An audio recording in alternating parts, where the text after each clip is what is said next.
që ku të fundit është si trend që me ushit katalogat e artistave, e të YouTube-ës. Katalogat që të më thonë, ko gjë një periud e një artistit, një periud që ka publiku shumë kongë, me thonë 10 kongë, 20 kongë, 30 kongë, varësisht që ka kriju ai, të më thonë, si duhet ligjerisht mu ndoq kjo pjesë. Se unë mëse kom informacion që, të më thonë, gjithë mund, 25% i takojnë artistit. Po më parasysh marrëveshjes, a më varë marrëveshja që bëhet? Nuk ka ligji, nuk e ka përcaktu, kjo është element kryesor i kontratës që e parashen një artist me menaxhmentin e tina. Nuk mundet këtë ligje dhe gjykata me ndërhy, sepse është çështje dëshirës e vullnetit, qysh e parashe artisti me menaxhmentin me kompaninë e tina. Të gjykata, nëse vje punat e gjykata, atër gjykata vetëm interpretën qatë kontrat që e keni para pa, e ka para pa artisti me kompanin. Nuk ka të bëj kjo me 25, 35, 75... Për det autorit, po flas? është çështje e vullnetit. Çështje e vullnetit që qysh e kam para pa. Qysh e ka para pa kompania me artistin. Po, unë e kam një informacion që edhe nëse unë e mirë në vesh, për shembull me një artist, mi morën 100%, artisti mos më morë hiç prej online, automatikisht ligjërisht i takoj 25% detyrimisht një artistit. Jo, te drejtat e autorit është e përcaktuar ndryshe. Po. Është e përcaktuar ndryshe. Nuk po flas për kontratë, se kontrata që na po folëm për përfitimet e shitjes së katalogjeve në YouTube që duhet më respektue çysh është përcaktuar ndarja e përfitimeve. Nëse është përcaktuar 60-40, duhet më respektu që ajo, edhe nëse shkon në gjykatë, edhe nëse shkon çfarë dush institucioni. Është përcaktuar 80 me 20, duhet më ndoq ajo, varësisht me sa ka me të ndalin ato kompanitë e distribuimit që e kanë mëndar ato, pjesa tjetër çast pritet, duhet më ndonë në atë mënyrë. Adon, ndeshta më të pyet edhe për çështjen e kanaleve të platforma digjitale.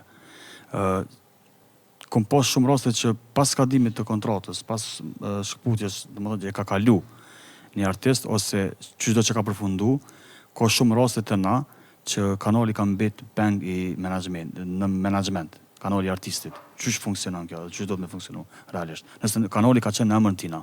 Kjo është duhet më pa çish ka qenë rregulluar me kontratë gjatë kohës gjatë sa ka qenë menaxhim ai artist te ai menaxhment.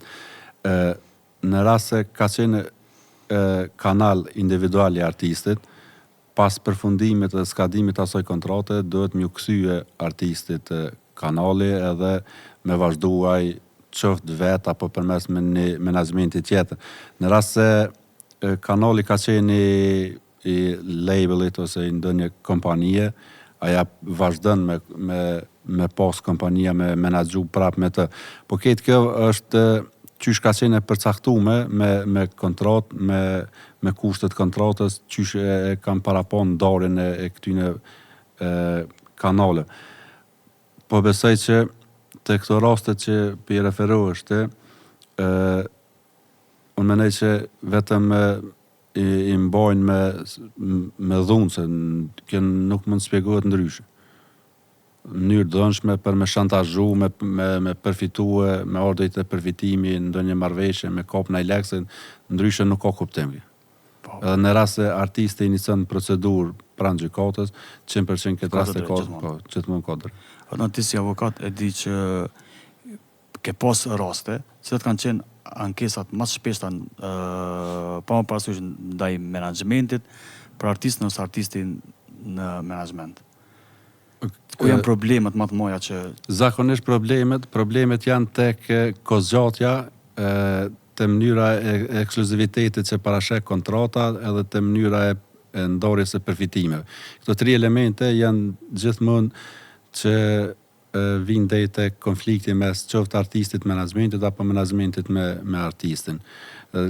Tash kur pa marrë parasysh në letër e parashojnë cilat kanë me qenë ato farë përfitime, ka shumë raste ku në realitet në jetën e përditshme nuk i përmbahen. Po, edhe ta i vjen deri te konflikte, vijnë te mosmarrveshjet që i dim krejt.